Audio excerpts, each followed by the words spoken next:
new Cowboys Stadium. Okay, that's amazing that someone like, you know, you just figure they're going to mess with the regular people, but like someone like Jerry Jones would let something like that happen. Yeah, I'd heard that he was opposed to it, but then again, you know, it's all hearsay. I also heard that the stadium is in Arlington because it was sitting on the sweet spot, and they could eminent domain those people, and they can't drill under the stadium, but they could drill around it. So right.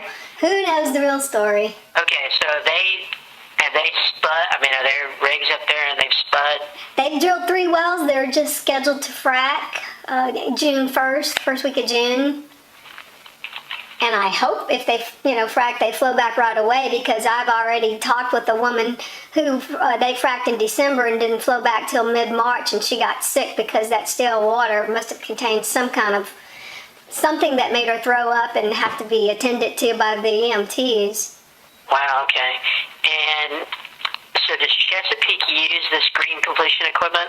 They say it's standard. We have the General Motors gas well pad sites down the way, and the pipeline's already in place, so they have no reason not to do a green completion.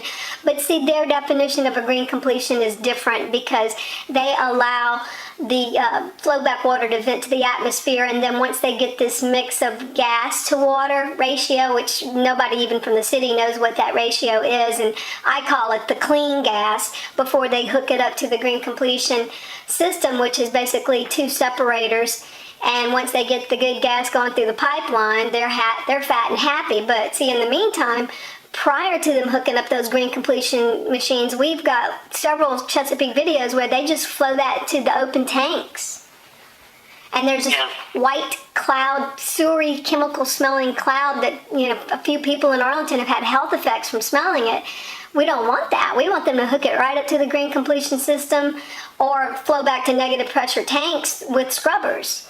Has anyone done testing?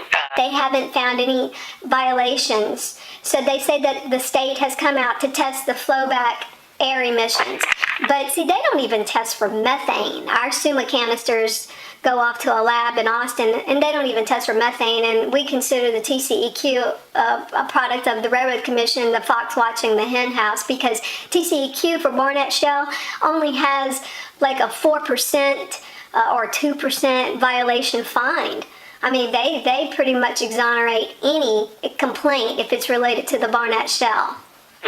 And our best example of that is the UTA Arlington episode, where a lady within 600 feet of those 22 gas wells they've got on campus now, her carbon monoxide detector kept going off, and she doesn't even have gas hooked up to her home. So at least the surface equipment diesel fuels have sickened her, and her toxicologist found BTEX in her blood and wrote a letter to Carrizo Oil telling them that they were responsible for her illness. And of course the Perry-led state group dropped that complaint from that doctor. So here we had a doctor's note with toxicology, and we still couldn't get a violation of a nuisance. So this is what we're dealing with. Right. So when you say we have state testing of flowback emissions, I don't give that much weight. But Colleyville went and had 2 different companies independently test the fracking and flowback emissions, and we did find benzene, and this was just... They could flow it back themselves, or they'd hire somebody else to do it. Because Chesapeake flowed back a well over there at Division and Bowen in March, but they fracked in December of 2011.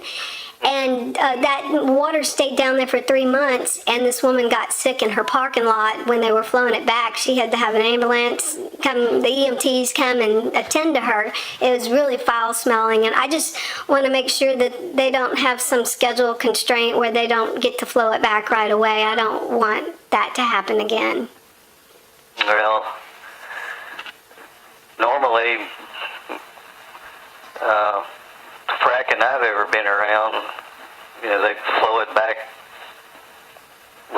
start flowing it back within 24 hours of the frack job.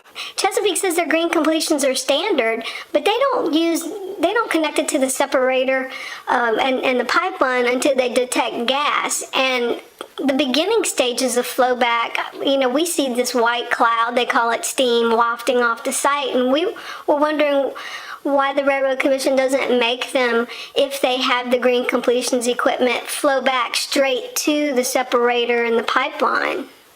Is there a reason?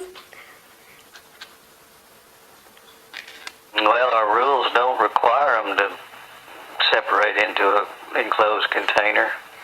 Because if they had a vacuum and scrubbers, they could flow back into a closed container. We just hate to have that top flow be exposed to the air. That's the same thing as a frack pond, if you ask me. This is the urban area. I mean, they're within 600 feet of some of my neighbors. I'm not thinking that the EPA has gone far enough in mandating that this gas flows back into a pipeline. I'm worried about the top flow before they connect it to the pipeline. Before they start detecting any gas. Right, because there's chemicals in the frack water, and there is BTEX in that flowback, because Colleyville did an air study. The residents bought SUMA canisters and used the EPA certified lab, and the city of Colleyville hired their own independent air study, and both of these air studies did detect benzene in our dry gas. And one of the tests was 60 parts per billion, one came back 85 parts per billion, and that's 6 to 9 times the ATSDR MRL level.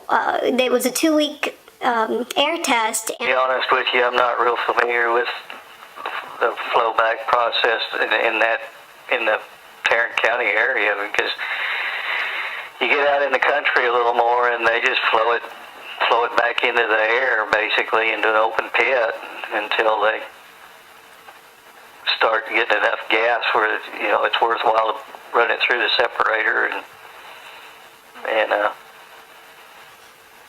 put it down the line. And they don't allow frack pits in the city limits, but what they do allow is for the water to go through a piping system and then into these tanks. But our ordinance doesn't mandate the tanks be closed, and those open hatches have this white cloud wafting out of it, and we've got people within 600 feet, and there's got to be a way to flow this stuff back in an urban area, or they shouldn't be allowed to do it until the technology catches up.